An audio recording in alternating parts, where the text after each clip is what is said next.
Taylor Swift may have a past rep for her famous relationships, but what we really should be focusing on is her impressive real estate portfolio. With penthouses, mansions, and beach abodes from coast to coast, T Swift's homes are enough to make anyone jealous.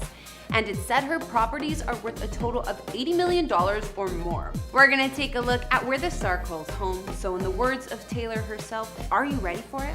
In these videos, we don't reveal any addresses, and even though I've done a house tour of my own place, please do not show up at any private residences because it's not safe for anyone. Taylor Swift is a singer-songwriter whose music and songwriting, which is usually inspired by her personal experiences, has received a ton of praise over the years. Not only is Taylor one of the best-selling music artists of our time, she's also one of the world's highest-paid celebrities with an estimated net worth of about $365 million.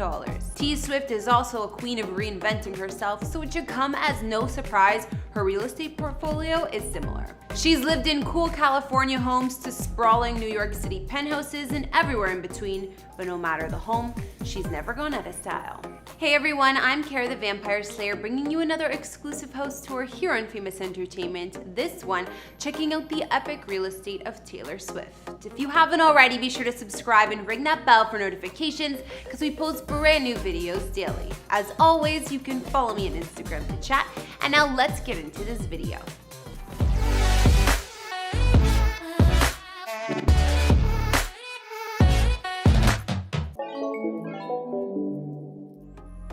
For our first stop, let's check out New York City, where T Swift basically purchased an entire block for $47.7 million. Her first spot in the big city was made back in 2014 when she bought two neighboring penthouses in the Tribeca neighborhood for $19.95 million. Then in 2018, Taylor also snagged the second floor complex in the same building for almost $10 million, which spans over 3,500 square feet of space. The Tribeca duplex has a beautiful design to the interiors by the looks of it, and there were amazing features like an indoor pool. The master suite here boasts floor-to-ceiling windows with Manhattan city views, but we can see each bedroom actually had its very own charm and unique furnishings. I love the old world touches throughout this space, which we can see in the chandeliers, headboards, and more. The informal dining room also has full walls of windows on one side, while there's also a pass-through window to the attached kitchen, which offers stainless steel appliances. Elsewhere, there's a double-height living room with a fireplace and ornate chandelier, and a cozier den has yet another fireplace and beamed ceilings overhead.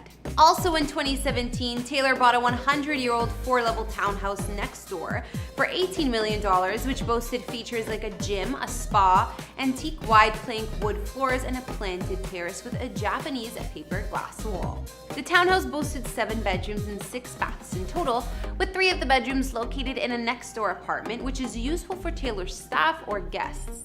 The townhouse is designed by famed architect Leopoldo Rosati and offers a lot of wood paneling, modern vibes, and natural light throughout. A large and open living room has skylights up above, while the kitchen is compact yet chic, comprised of stainless steel appliances and dark wood. The bedrooms were also spacious with plenty of windows and views of the city, and elsewhere in the residence there were features like a home movie theater and rooftop patio. Despite how impressive Taylor's Tribeca compound is, she's since submitted plenty of permits for over $1 million in renovations.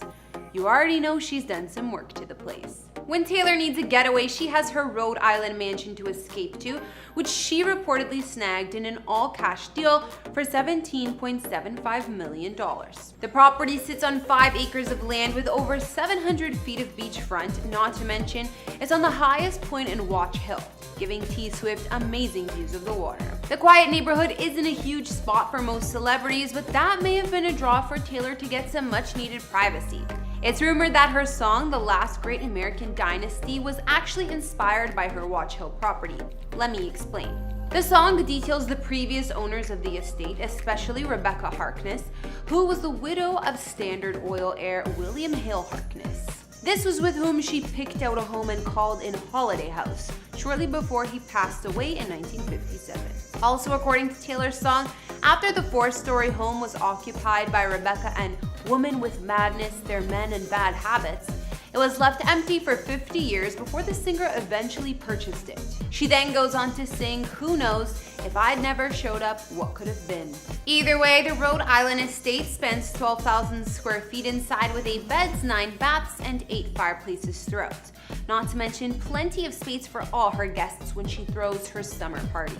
The interior of the home has many period features as you might expect from a 1930s estate, such as the fireplaces, as well as hardwood floors, crown moldings, and 2 kitchens, including a service kitchen. We can tell the generous living spaces come in handy as Taylor has been known to entertain her fellow artists and models at the home. Most notably, her famed 4th of July parties where a ton of photos have been posted to Instagram in the past, showing off her kitchens, common rooms, and the many terraces.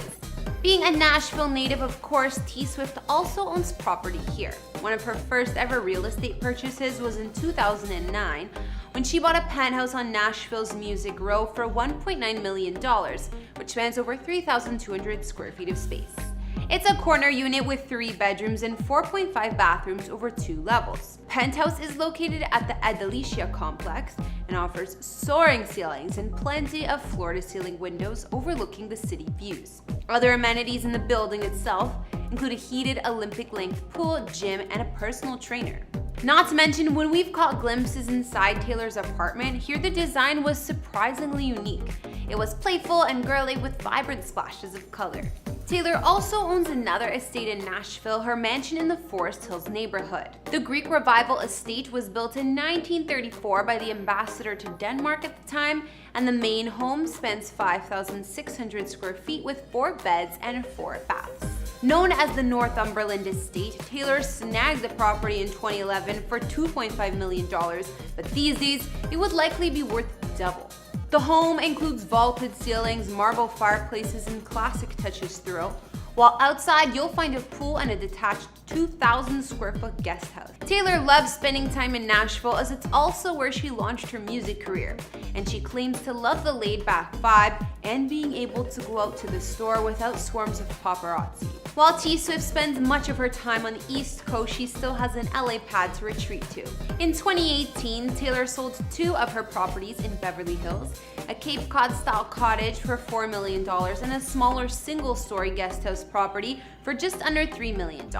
However, she did hang on to one West Coast property, a 1934 Georgian Revival estate she bought for $25 million back in 2015. This mansion formerly belonged to Hollywood producer Samuel Goldwyn until Taylor purchased it, and it spans 10,982 square feet of space. Inside, this home boasts 7 bedrooms, 8 bathrooms, as well as an old Hollywood vibe throughout. Some features include a gorgeous dining room where Sam Goldwyn and his wife used to host star-studded dinner parties with other legends like Charlie Chaplin and Clark Gable, as well as a private screening room as you'd expect. On the grounds of the estate, there's a pool, cabana, tennis court, covered patio, and plenty of gardens. Most recently, T Swift gained approval from the Beverly Hills Cultural Heritage Commission to turn the estate into a historic landmark, and she started to restore it after this. Alright, now we've taken a look at Taylor Swift's amazing real estate, so I think that brings this house tour to an end. We got to look at her multiple New York City properties she's basically combined into one. Her Rhode Island vacation mansion, Nashville home, and more. It's so hard to choose a favorite. I love the triplex in New York City that had the indoor pool and the vintage designed rooms, as well as the Rhode Island vacation mansion and the Hollywood estate. All of them had such charm and personality. I really can't choose a favorite.